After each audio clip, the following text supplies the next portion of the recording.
India త్వరలో స్వదేశీ టెక్నాలజీతో లెఫ్ట్ వెంట్రిక్యులర్ అసిస్టెడ్ డివైసెస్ ను అభివృద్ధి చేయనుంది. ఇవి గుండె రక్తాన్ని పంప్ చేయడంలో సహాయపడతాయని, దీనివల్ల హార్ట్ ఫెయిల్యూర్ తో బాధపడుతున్న రోగులకు బిగ్ రిలీఫ్ లభిస్తుందని సంబంధిత వర్గాలు చెబుతున్నాయి.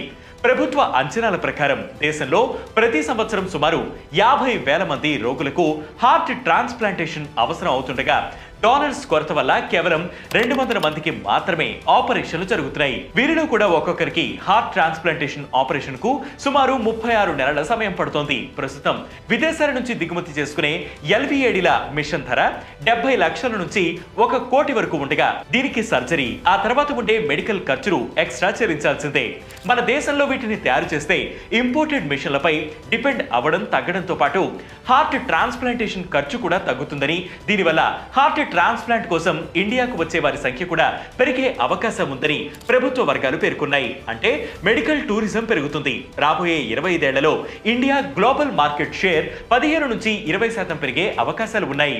అయితే ఈ ప్రాజెక్ట్ ఇంకా చర్చ దశలోనే ఉంది. ప్రాజెక్ట్ రీసెర్చ్ అండ్ టెస్టింగ్ కు సుమారు 100 కోట్లు ఖర్చవుతుందన్న అంచనా ఉంది.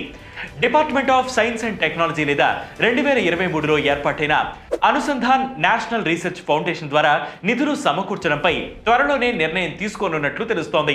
కాగా 2024లో నీతి Aayog artificial human heart development కు ఒక సమగ్ర కమిటీని ఏర్పాటు చేయాల్సిన అవసరం ఉందని ఒక డాక్యుమెంట్ ను ప్రభుత్వానికి సమర్పించింది. అలాగే టెక్నికల్ అండ్ ఫైనాన్షియల్ అంశాలను పర్యవేక్షించేందుకు ఒక మిషన్ డైరెక్టరేట్ ను కూడా ఏర్పాటు చేయాలని ప్రతిపాదించింది. LVADల డెవలప్మెంట్ కు అన్ని పర్మిషన్లు వచ్చినా అవి అందుబాటులోకి వచ్చేందుకు సుమారు 5 ఏళ్లకు పైగా సమయం పట్టొచ్చని నీతి ఆయోగ్ అంచనా వేసింది. ప్రస్తుతం IIT Kanpur, Kharagpur, Delhi, Sri Chitra institute of medical sciences and technology వంటి సంస్థలు తక్కువ ఖర్చుతో LVADలు టోటల్ ఆర్టిఫిషియల్ హార్ట్లను డెవలప్ చేయడంలో కీలక దశలో ఉన్నాయి. ఇవి సక్సెస్ అయితే హార్ట్ ఫెయిల్యూర్ తో బాధపడుతున్న వారికి సకాలంలో చికిత్స అందించి లైఫ్ సేవ్ చేయొచ్చని నిపుణులు భావిస్తున్నారు.